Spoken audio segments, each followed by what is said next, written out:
America से कई खुफिया रिपोर्ट सामने आई हैं। ईरान ने अपने स्लीपर सेल एजेंट एक्टिव कर दिए हैं। ईरान से बाहर कई देशों में किए गए हैं एक्टिव। युद्ध में तबाही मचा सकते हैं ये स्लीपर सेल एजेंट। ईरान ने अपने स्लीपर सेल एजेंट को एक्टिव कर दिया है।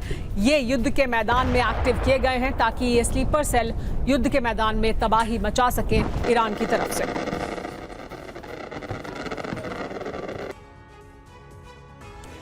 जंग में स्लीपर सेल एजेंट दाखिल हो गए हैं। ईरान के स्लीपर सेल एजेंट एक्टिव हैं। ईरान से बाहर स्लीपर सेल एजेंट को एक्टिव किया गया है। इनक्रिप्टेड बातचीत में इसकी जानकारी सामने आई है। ईरानी मूल के ही हैं ये सभी स्लीपर सेल एजेंट, ये कहा जा रहा है। खामेनेई की मौत के बाद इन एजेंट्स को एक्टिव किया गया है। स्लीपर एजेंट को लेकर अमेरिका और इजराइल अलर्ट पर हैं। कहां एजेंट एक्टिव हुए जानिए। इजराइल में हो सकते हैं, अमेरिकी बेस के करीब हो सकते हैं, सहयोगी देशों में भी मुमकिन है।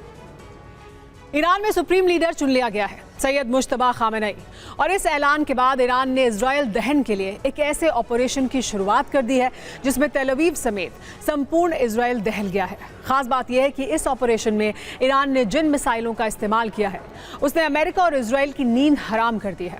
आखिर कौन सी है वो मिसाइल, क्या है नया ऑपरेशन और कैसे मची इजराइल में तबाही, इस रिपोर्ट में देखिए।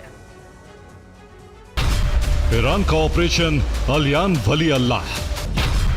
इस हमले में ईरान ने फतह, खुर्रम शहर जैसी हाइपरसोनिक और बैलिस्टिक मिसाइलों का इस्तेमाल किया, जो ईरान के आयरन डोम डिफेंस को चीरती हुई तेल अवीव और हाइफा में तबाही बनकर गिरी। इजरायली आबादी ने जो देखा वो सिर्फ इतना था कि आसमान पर एक मिसाइल आई, उसका वॉरहेड अलग हुआ और तेल अवीव में अलग अलग दिशाओं में 16 टुकड़ों में बंटकर गिरा, जिसके अलग अलग धमाकों से इजराइल दहल गया। इन हमलों से इजराइल के बड़े संकट का अंदाजा इस बात से लगाया जा सकता है कि ये ईरान के मिसाइल हमलों की 30वीं घातक लहर थी। मकसद है आयरन डोम और एरो डिफेंस सिस्टम खाली हो जाए ताकि इजराइल घुटनों पर आकर शांति समझौते के लिए गिड़गिड़ाए।